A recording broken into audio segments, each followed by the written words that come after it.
question, what is Christmas about anymore? Because right now it feels like a month-long test. A test for being a good daughter, a good partner, a good friend, and most importantly, a good consumer. Christmas, that was once a deeply religious celebration, is now simply a mall run for the best gift or decoration. This is by far the biggest rebranding in all of history, and at the same time, a symbol of an emerging global culture. But you're probably wondering, how did we get here? Why do we even celebrate Christmas on December 25th? First thing to know is that the Bible does not stipulate a date for Jesus' birth. In fact, for the first couple of centuries, there is no record of Christians throwing a yearly happy birthday Christmas party like we might imagine. It's only on 334 that we first see on paper December 25 as the Christmas date, and only on 336 it was officially first celebrated in Rome. This was during the reign of Emperor Constantine, the first Christian emperor of the Roman Empire. However, this date is not by chance, but the cause has been long argued by scholars, and there are two big explanations that some people can agree on. First is the calculation theory. Some early Christian thinkers liked symbolism and sacred math. One idea was that if Jesus was conceived on the perfect day, then his birth would land exactly 9 months later. So the conception would have been on March 25th, linked to the Jewish holiday Passover, plus a perfect 9-month pregnancy leading to December 25. There is a serious scholarship arguing that this kind of calculation is exactly how this date got traction. The second explanation is the solar and winter festivals theory. Late December in the Roman world was already stacked with meaning. There were already midwinter festivals like Saturnalia, and then in 274, Emperor Aurelian, in an attempt to unify his empire, massively promoted the god Sol Invictus, the unconquered sun, as a unifying top god for the empire. This god was celebrated around the exact same time, the winter solstice, representing the return of light. So when we later see Christmas landing on December 25, a lot of people naturally make the connection. Did Christians pick that date to compete with or override the existence of a pagan sun celebration? Because in a Roman calendar in the 300s,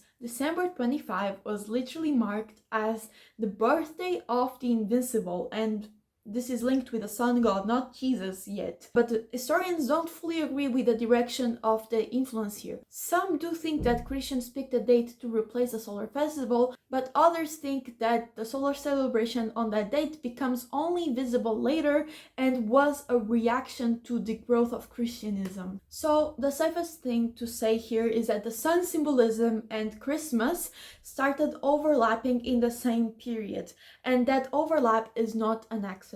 It all tries to push the same idea, Sol as the light returning and Jesus as the salvation and hope coming back for Christians. So Christmas has always been layered and flexible. So flexible that it became a tradition that is capable of absorbing meaning and adapting to any social scenario. Once December 25 became the official Jesus birthday slot, Christmas didn't instantly start looking like modern Christmas. Early on, it was mostly a church feast, a religious day inside a religious calendar, and for a long time it's not even the biggest Christian holiday. That was Easter. But gradually Christmas became a bigger celebration. Some of the symbols we have today didn't come along for a long time. The oldest one is the nativity scene, which makes a lot of sense because it is taken directly from the Bible's narration of Jesus' birth. We have records of these from the 4th century, however, it became most famous with Saint Francis Assisi in 1223. From there, it spread as a visual tradition people can literally see and feel,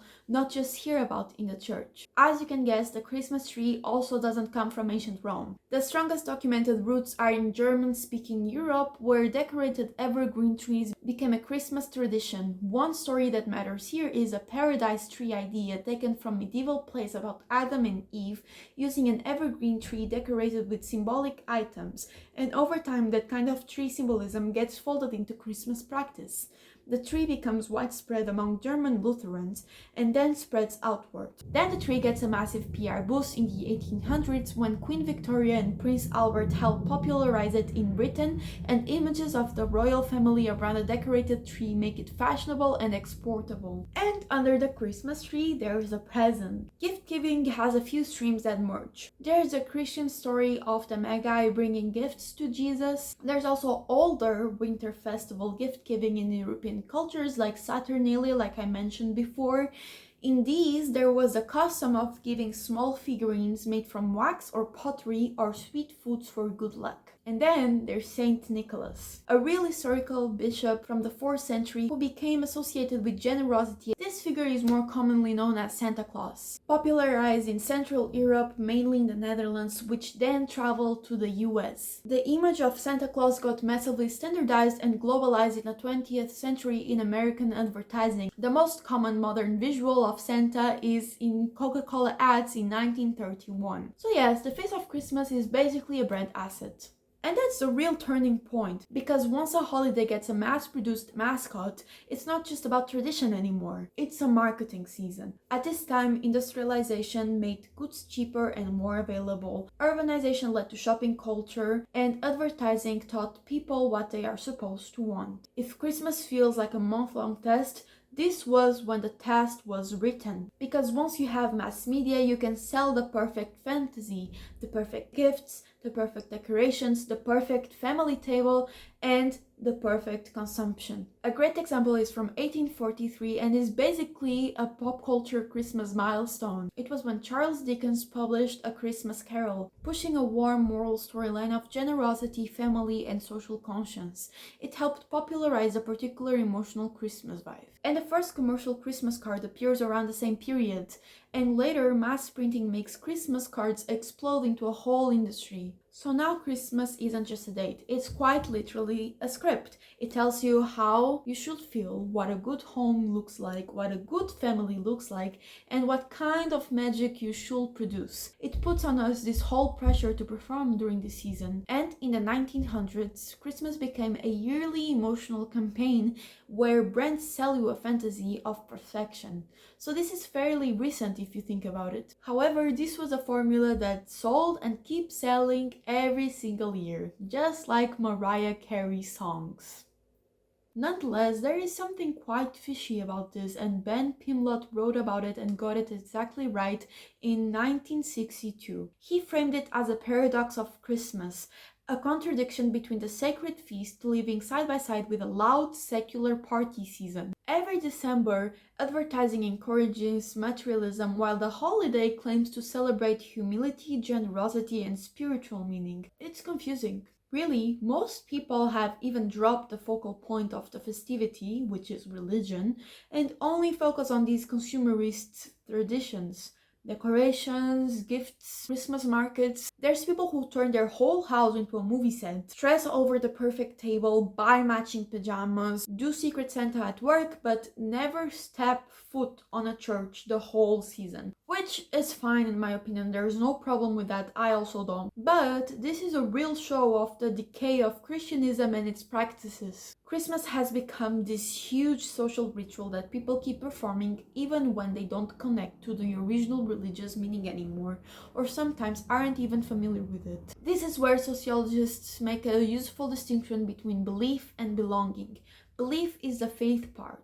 Doctrine, church life, practicing. Belonging is the identity and tradition part. Family rituals, nostalgia, this is what we do every year. Many people believe without belonging, for example, being part of a religion but not participating in its community or institutions. But here there's a twist, because Christmas is quite the opposite. People participate in the belonging without actually believing. If you don't believe in God or Jesus, you probably still set up a Christmas tree or do all the stuff I've mentioned before in this video. This is because at this point Christmas is not functioning as a religious holiday, it's functioning as a cultural glue, something that you use to connect with your friends and family. So we can well affirm that Christmas is mostly cultural, but at the same time it has become a global phenomenon. It has started to be celebrated even in places with no connection to Christianity. So how is this? Once Christmas became less about belief and more about aesthetic, routine, and consumption, it becomes incredibly easy to export. Religion needs theology, culture just needs a vibe.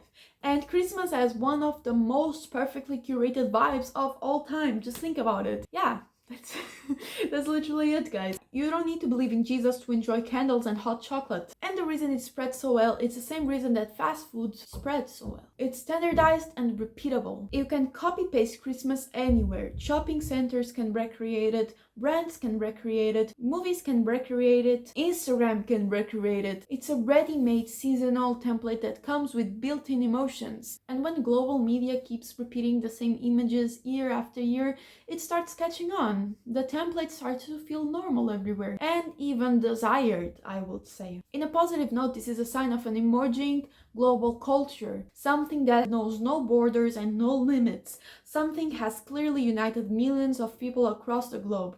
Regardless of religion, people can chat about what they love the most about this season. Even if they don't celebrate Christmas specifically, they still do a lot of Christmas things, for example, in New Year's. And for example, being an international student, something that has connected me with a lot of my friends is just talking about what do you do on Christmas? What are you looking for this Christmas? What are the foods that you traditionally eat? And then we discuss these things. On a political note, some people believe that we are walking towards a global world, a world where nationalist ideas will die. And if you do want to believe in that theory, Christmas might be one of your strongest points in that. Now, is this good or bad? I don't know, honestly. I don't know. Globalization can be good and bad. It's up to you to decide. Let me know in the comments what you think about this. This can be beautiful and also unsettling, because it raises the next question. If Christmas is a global cultural event, who is it really for? The people celebrating it or the system selling it? Going back to the beginning, we perceive Christmas as a social test. Like who has the most family to invite, the best dinner table, the best gifts, and this puts a lot of pressure in a lot of people, unfortunately, especially the ones struggling with our current economy. I have personally seen people taking loans just to have a nice Christmas, just so they can afford the insane quantity of food they buy and the gifts they want to give their loved ones. And if you're taking loans for a holiday, that should be a sign that you should not be spending that much money on that holiday. But I guess some people really feel this pressure and anxiety and just do crazy stuff like that I will personally never do, because this truly takes away all the joy and magic and just replaces it with anxiety. Me personally, what I think about all of this is that capitalism and advertising and companies will take every single opportunity to sell you stuff. And the truth is, Christmas is the time of the year that most people fall for it.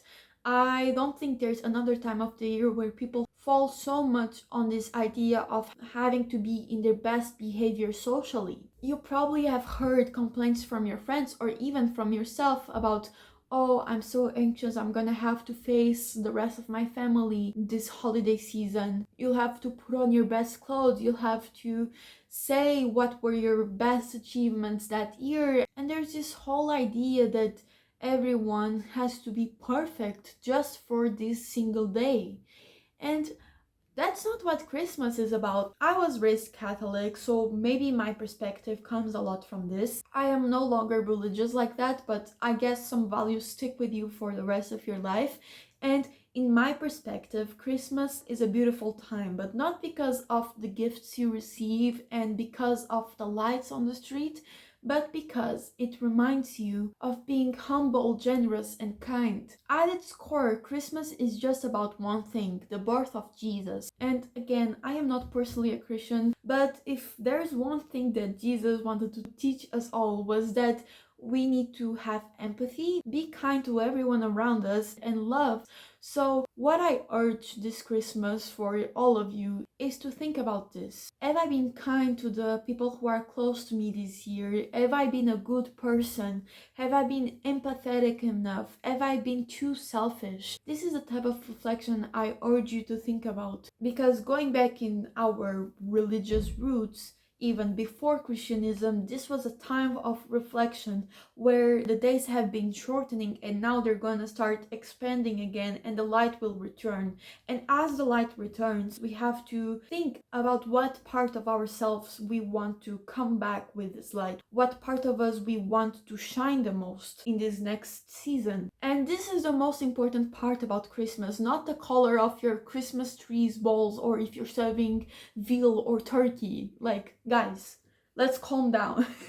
I say take a moment to appreciate the company of your family and friends and be grateful. When you're sitting down at a dinner table and you see all the food in front of you, think about those that don't have anything to eat even in this day. Don't splurge on gifts, don't go and do crazy purchases. I am sure that your loved ones will appreciate much more your company and presence rather than whatever junk you're gifting them. Don't fall for every ad you see. Think always with your head very clear. Don't just go for every shiny thing on a shelf. Just don't. It's not worth it. And be kind to others during this season and the rest of the year also, honestly. Many people go through a tough time during this time, and if you know someone who is struggling or you yourself is struggling, don't be afraid to reach out or lend a hand to whoever needs it. It's with little tiny actions that we can actually do some change on the ones around us and